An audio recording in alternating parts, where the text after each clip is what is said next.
And when I drove, and that man drove. So it was a net.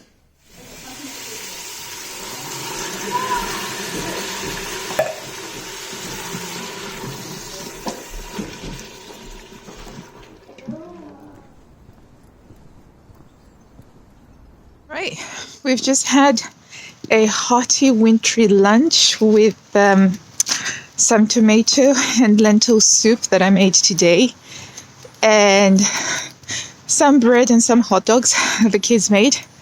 They've joined me for my 30-minute walk outdoors, just so that they can also get an outdoors walk as well. And it's a really crisp day. And one of the things that I'm really appreciating about getting out of the house is, you know how the house can be quite warm and just a little bit close, and it's just really nice to get this really cool fresh air hitting me in the face. It's pretty awesome.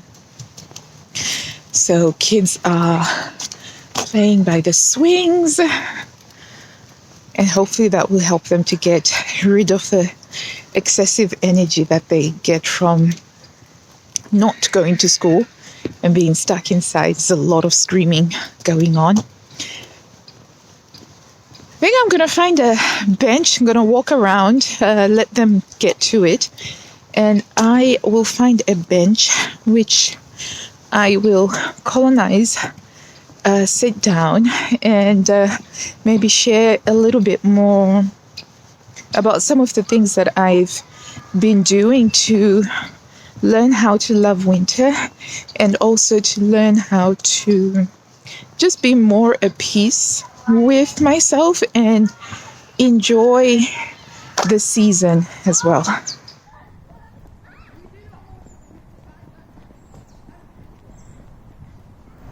Trying to get some kale for dinner. Hopefully there's enough kale here. Between that and that, should be edible. I also found some onions. I think I might be able to use these. And this is about all the kale I could get. Should be enough.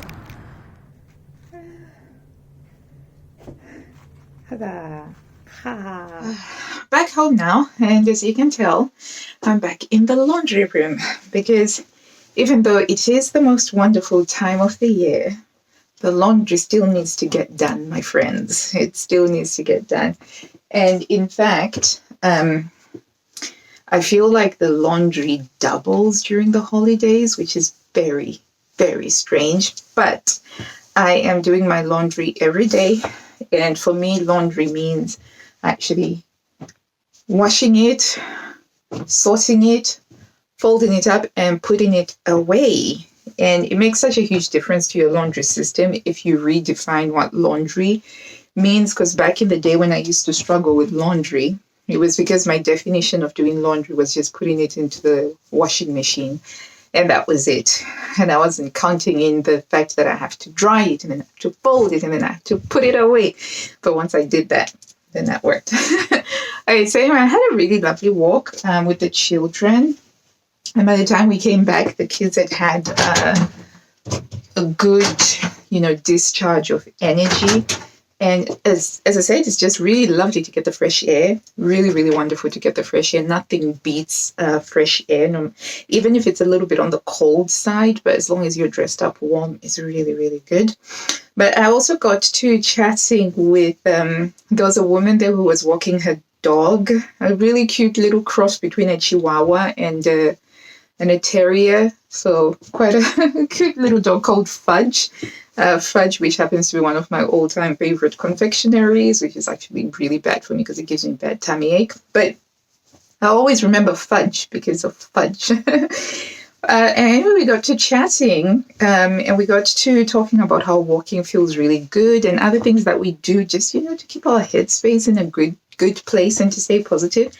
And one thing that we absolutely clicked on was when we were talking about how, we avoid seeking out negative things, like watching, say for instance, like watching things about, true murders, true crimes, or anything to do with abuse or anything like that, that's a real life, or just, yeah, that sort of thing.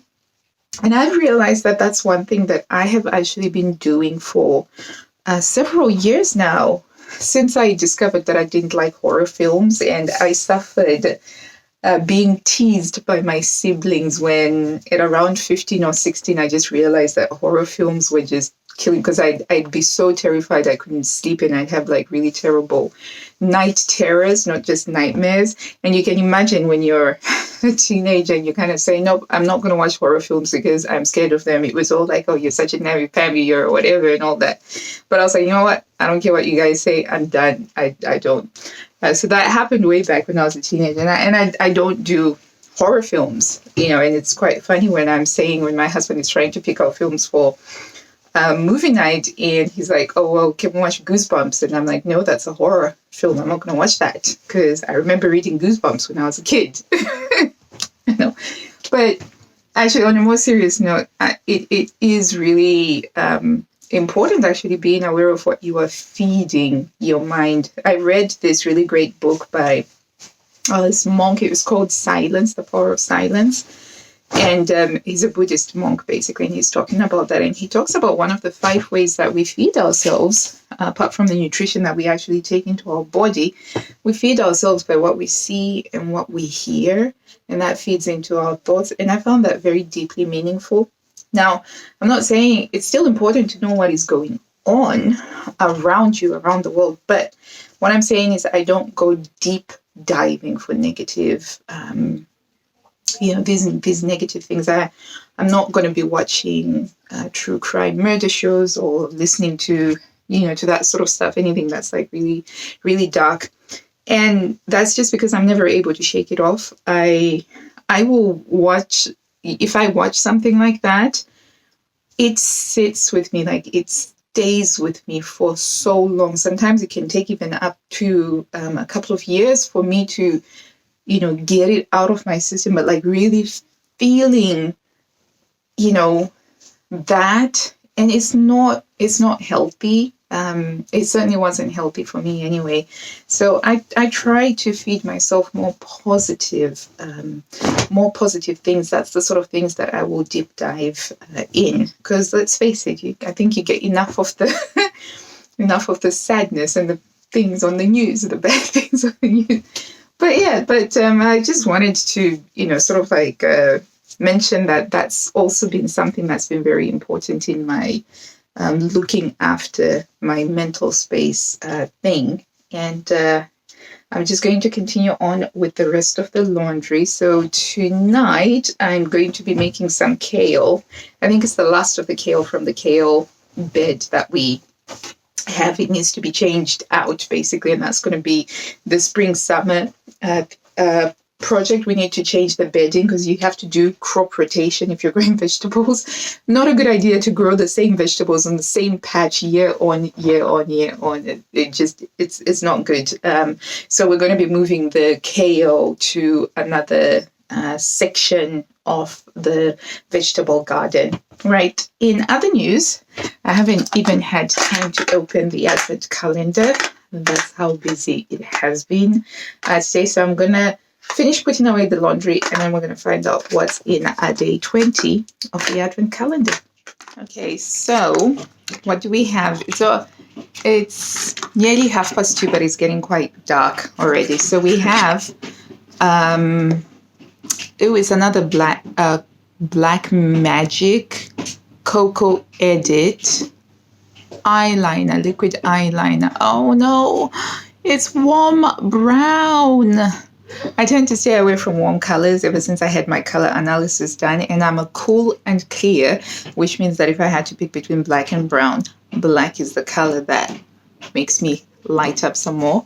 But yeah, it will be fun to play around with this and see what's what. So it's from a brand called Black Magic Aiko.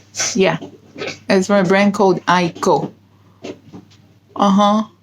And yeah, this one's made in China.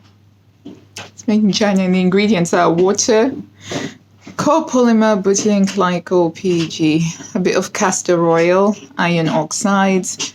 So yeah, it's a liquid eyeliner. Should have some. Oh, fine point. Let's have a look. It's very fine and very feather light. Do you know? I think I'm gonna have fun learning how to do the flick. That's what I've been trying to learn to do. Today I've got my Jingle Bells earrings on, which I think would be more perfect if they had a little bit of a ring to it. I've had a generally really good day because I started off by going to the gym. So I was at the gym for 6 o'clock when it opened, which is really wonderful because it was only me and 2 other people in the entire gym.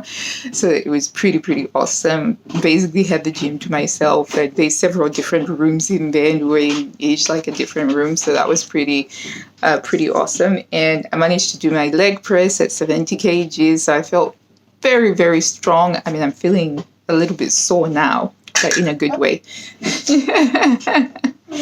Say hello. Hi. Yeah, you're saying anything. Let me give him my phone. Yeah.